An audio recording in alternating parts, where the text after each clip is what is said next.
It's really not unusual for people to go long periods of time without having a game of snooker, but during the first part of 2020, that's a situation that most players found themselves forced into. But even once you're back at the table, regaining your form could still take some time. So I've specially designed 7 tips and tricks that help you play at your best in the shortest time possible. Not only do they help you aim, cue straight and aid your cue action, but they can give you confidence on some of snooker's more awkward shots, as well as getting your break building back to its best. All of this within just a few hours. Welcome back. If it's your first time watching one of our videos, and it's fantastic to have you here.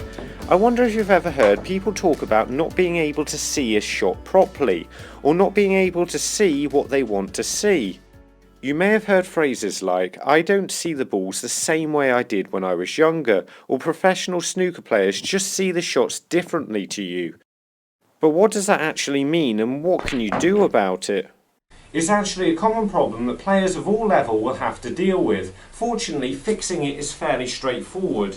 Let me show you exactly what the problem is. No matter how people talk about it, the problem's always not being able to see straight. Right now I think I'm aiming for here, but where I'm actually aiming is here.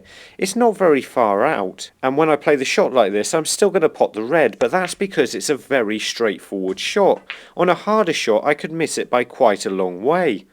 So can I do anything about it? Now you will adapt to this automatically over time and start to see the shot straighter, but it could take you an entire week of regular play to actually do this, and if you're not playing that regularly, it could take you months. The danger is you can damage your technique by trying to solve this problem that can be nearly completely fixed by just playing a handful of simple shots across the table. So here's how to fix the problem. In order to play the red exactly straight, I need to get the cue ball here, and that means getting the right edge of the white lined up to the right edge of the red, and the left edge of the white lined up to the left edge of the red. So what I can then do is go down on the shot, lining the right edge of the cue ball up to the right edge of the red, and see how straight I can play it. This is a bit weird, but it lets you assess the size of the cue ball and helps you understand exactly where it needs to go in order to pot a ball. All you're trying to do is play the shot as straight as possible by lining up the right side of the cue ball to the right side of the red. And once everything seems to be going straight, you can then do the same thing with the opposite side. So I'm now lining up the left side of the cue ball to strike the left side of the red. To start off with, lining shots up like this feels incredibly weird, and you might find it difficult to do for the first few shots, but eventually you'll find you're playing the shot straighter and straighter every time. And you only need to practice this until the balls start going straight, and you'll find you're suddenly a lot more consistent on the more straightforward shots. On its own, this definitely won't solve all your issues, but it is a problem that a lot of players will have when they're returning to playing snooker, and this is just an incredibly quick fix that allows you to deal with it straight away. But the next quick fix is even quicker. We showed in the previous tip how you might not be aiming as straight as you think you are, but it's also possible that you're not cueing up to the cue ball as straight as you think you are at the same time. But luckily, this is a problem that's easily solvable with just something that's reflective. This mirror ball lets me see my cue in the reflection, showing me not only where the centre of the cue ball is, but whether or not I've got my cue at the correct angle. And every time I try this, I'm a little bit surprised how far out I am cueing up to the ball. Because of the reflection, it's very easy to see where the centre of the cue ball is and if you're cueing it straight. And in fact, it only actually takes a few shots before you no longer need the reflection. The problem is not everybody has a mirrored ball just lying around, so I've left a link to one that costs under £3 down there in the description. However, if you can't get your hands on that, you can always try exactly the same thing with an ordinary mirror. However, this is nowhere near as good because it can take quite a lot of time to make sure you line it up exactly straight. That's why it's best to try this over the bulk line so you can see how straight you're cueing. But if you place a ball in front of the mirror, this does allow you to do what we were doing with the mirror ball earlier. It's nowhere near as easy, but you can use the mirror to see how straight you're cueing up to the white. But right now we're heading straight to find Dave in Ahmedabad, India. We've recently made an entire video about our third tip, a cue action app for your phone, but I've made some improvements to it and I now think it's actually worth a try, because you no longer need to tape it to your cue. I found this cheap bike mount that's designed to help clamp your phone to your handlebars, which very handily for us is more or less exactly the right size to clamp it to the end of our cues. The fact that you can put it on and take it off in just a couple of minutes means the app can quickly tell you how well you're cueing. So how exactly does it work? Well, every time you play a shot, it measures 3 different characteristics of your cue action and gives you a score between 1 and 100. The better your score, the more accurately you've played the shot. But what exactly can you do with this information? Unlike previous tips, this takes hours of practice rather than just minutes. And what you're looking to do is just experiment very slightly with your technique so you get the highest scores possible. That's better. The app has separate scores for cueing accuracy, cueing level, and how much your cue rotates as you play the shot. If you find out you're not cueing accurately enough, you can practice cueing along the bulk line and very slightly adjusting your technique until you start cueing straighter. If you find out you're not cueing level, you can practice cueing along a cushion, trying to keep it at the same height. And if you find out you're rotating your cue, you can just watch the grain to try and keep it as straight as possible.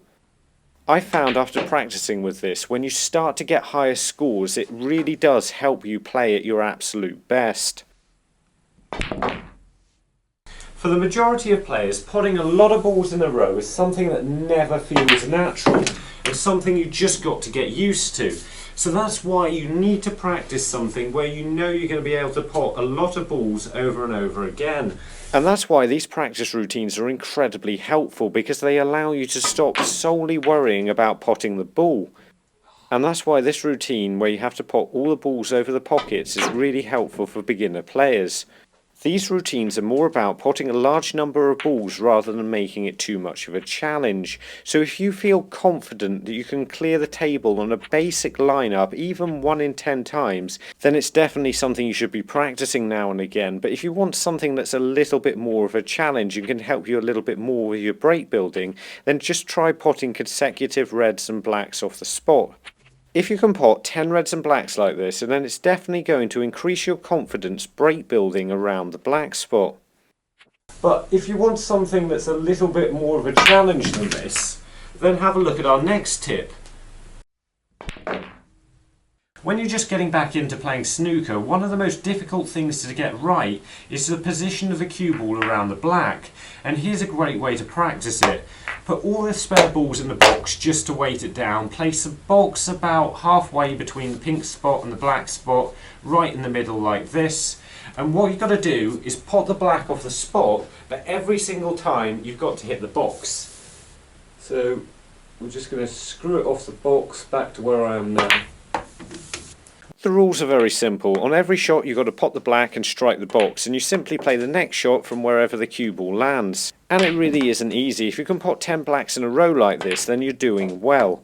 It forces you to play shots in a way that would normally be fairly regular positional shots, as well as randomising the position the cue ball finishes in, forcing you to play all types of shot. Before giving it a try, just see how many consecutive blacks you can pot off the spot.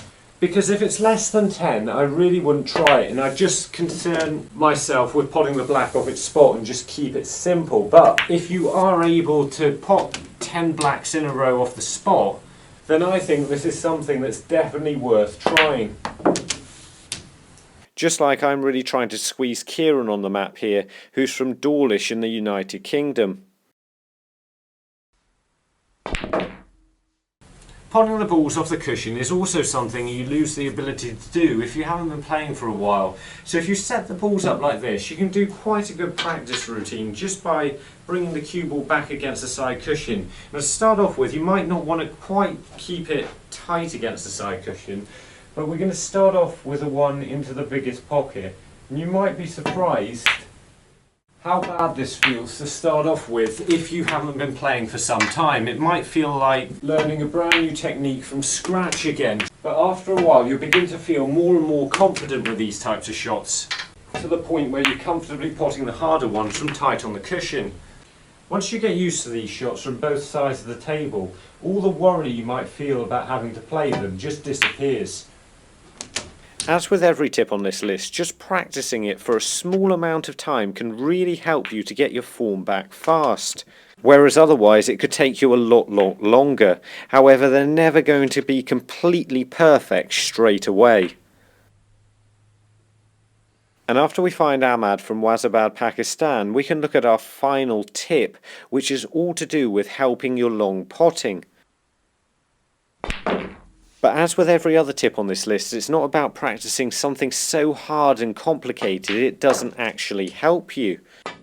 What you want to do is place a red in line with a pink spot and then keep moving the white further and further away as you become more and more confident potting the ball until you reach a distance where you start missing the pots again. As you start to miss pots, move the cue ball closer, and as you start to pot them, move it further away. Over time this will just build more confidence than any other long potting routine. If you want to give any of this equipment a try, the links are in the description. I'm not sponsored by any of it, so I've tried to find it at the cheapest prices possible. We've tested the reflective ball before alongside a load of other budget training equipment that's easy to make and use, as well as giving the mobile phone app a video all to itself. So if you want to know more about those, have a look at these two videos, and remember, don't just watch, play, and make the commitment to becoming a better player by subscribing to the channel and visit the website. See you later.